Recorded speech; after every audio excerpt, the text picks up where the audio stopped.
cœur, je viens aujourd'hui célébrer une femme. Je viens célébrer une femme telle que cette femme de Jean 4. Elle portait sa cruche sur ses épaules. Bien-aimée dans le Seigneur, avant d'entendre parler Christ, cette femme s'est trimballée avec sa cruche. Sa cruche qui est le symbole de sa mauvaise vie. Sa cruche qui est le symbole d'une source de revenus qui n'honore pas Dieu. Sa cruche qui également représente le fardeau. Les fardeaux qu'elle portait sur elle. Le fardeau de ressentiment, les fardeaux de sentiment de culpabilité, le fardeau de la honte, alléluia, le fardeau du sentiment de rejet. Cette femme ne pouvait pas aller ensemble avec les autres femmes puiser de l'eau. Non, elle avait honte de sa vie. Elle n'était pas acceptée non plus par les autres femmes.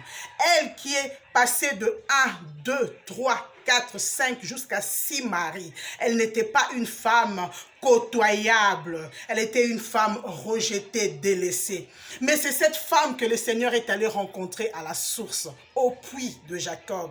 Le Seigneur Jésus a eu une conversation avec cette femme. Alors qu'elle a parlé avec Jésus, ses yeux furent illuminés. Elle a compris qu'elle ne pouvait plus continuer sa marche avec sa chère cruche qu'elle a trimballée pendant des années, qu'elle a trimballée pendant longtemps. Elle a compris qu'elle ne pouvait plus continuer avec cette cruche qui l'alourdissait, qui rendait pesant sa marche. Elle a déposé sa cruche. Bien-aimée dans le Seigneur, je viens célébrer cette femme. Tu n'es pas une femme comme les autres. Plusieurs ont entendu parler Christ. Plusieurs ont entendu parler de la parole de grâce. Mais elles ont catégoriquement refusé d'abandonner leur vieille vie. Elles continuent à se trimballer avec leur vieille vie. Alléluia. Christ a dit, mon fardeau est léger. Alléluia. Les fardeaux du Christ, c'est seulement sa parole. Sa parole, bien-aimée. Dépose ta cruche. Prends la parole.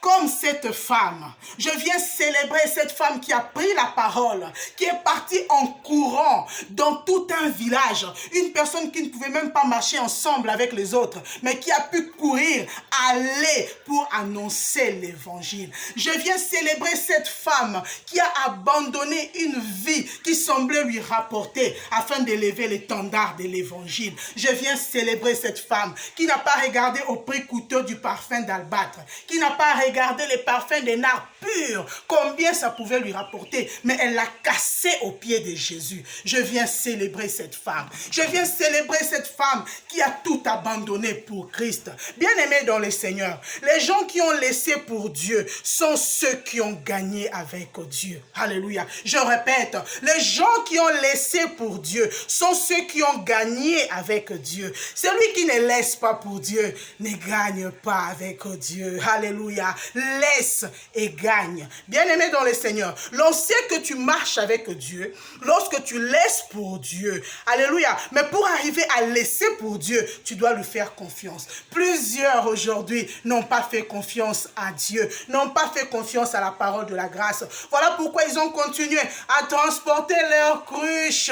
Mais toi que je suis venu célébrer, tu es celle qui a déposé ta cruche. Tu ne t'es pas posé des questions sur ton lendemain. Tu ne t'es pas posé des questions sur ce que tu allais devenir. Tu t'es dit que c'est lui qui t'a parlé, prendra soin de toi. Il t'a dit qu'il te donnera de l'eau de vie et cette eau jaillira de ton sein. Et tu as cru, je viens te célébrer. Tu n'es pas une femme comme les autres. Tu n'es pas une femme comme les autres. Toi qui as regardé Christ comme étant le chemin, comme étant la vérité et comme étant la vie. Femme, je te célèbre. De partout où tu m'entends, toi qui as laissé pour Dieu, sache que tu as gagné avec Dieu. Alléluia. Oh, que le Seigneur te bénisse et t'honore encore. Demeure bénie. Tu n'es pas une femme comme les autres.